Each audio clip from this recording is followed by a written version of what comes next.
دیکھیے اسلام میں سب سے پہلی چیز اور بنیادی چیز عقیدہ ہے۔ عقیدہ کے معنی ایمان لانا اللہ پر، اللہ تعالیٰ کے رسولوں پر، اللہ تعالیٰ کی کتابوں پر، اللہ تعالیٰ کے فرشتوں پر اور اللہ تعالیٰ کی لکھی ہوئی تقدیر پر، اور مرنے کے بعد دوبارہ زندہ ہونے پر، ان چیزوں پر ایمان لانا، عقیدہ رکھنا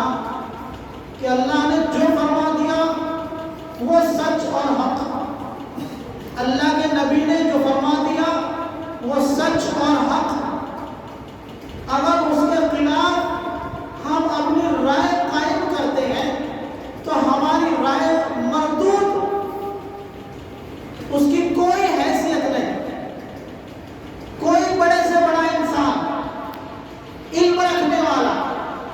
بڑے سے بڑا دانشور، جاننے والا، اگر کوئی ایسا عقیدہ بیان کرتا ہے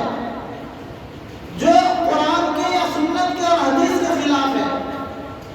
تو وہ کتنا ہی بڑا شخص ہو، اس کی وہ بات ردی کی ٹوکری میں ڈال دی جائے گی۔ اگر کوئی شخص یہ کہے کہ میں نہیں مانتا کہ ساری کائنات کا پیدا کرنے والا ایک ہے، تو وہ کہنے والا آدمی چاہے جتنا زیادہ علم رکھنے والا ہو، وہ مردود ہے، وہ ختم ہے، اس کی بات کی کوئی حیثیت نہیں ہے، کیونکہ اس نے اللہ تعالیٰ کی ذات کا ہی انکار کر دیا کہ اللہ بھی کوئی ہے، اس کا اس نے ہی انکار کر دیا، تو کیا رہ گیا؟ جس نے اللہ کی ذات کا انکار کر دیا، کیا رہ گیا اس کے پاس؟ کچھ نہیں رہا۔ جبکہ اللہ کا وجود ایک ایسی چیز ہے، اللہ کی شخصیت، اللہ کی ذات ایک ایسی چیز ہے اور ایسا عقیدہ ہے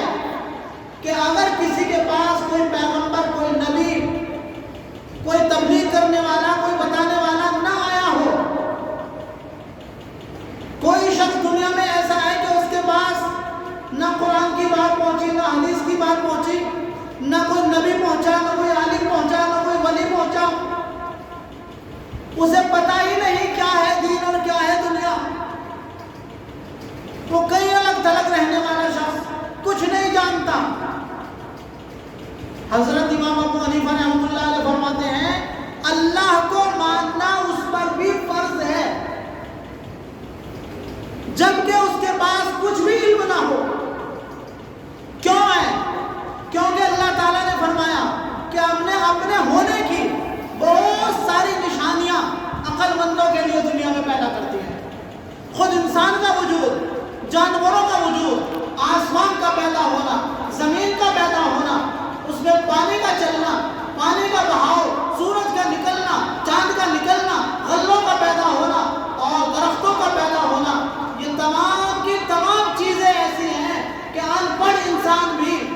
جاہل انسان بھی، جس کے پاس اللہ کی کوئی بات نہ پہنچی ہو، وہ بھی یہ سمجھ لے گا کہ ضرور ان کا پیدا کرنے والا کوئی شخص ہے، کوئی ذات ہے،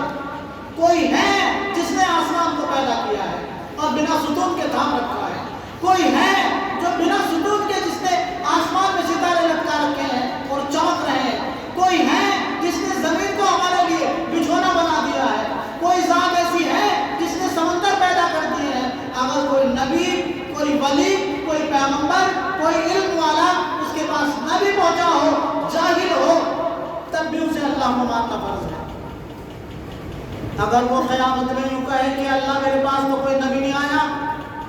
میں تجھے کیسے مانتا؟ میرے پاس تو کوئی پیغمبر آیا ہی نہیں، میرے پاس تو کوئی ولی آیا ہی نہیں، میرے پاس تو تیرا قرآن بھی نہیں پہنچا، تو یا اللہ میں تجھے کیسے مانتا؟ تو اللہ کی طرف سے یہی جواب ملے گا کہ تو اپنے وجود کو دیکھ،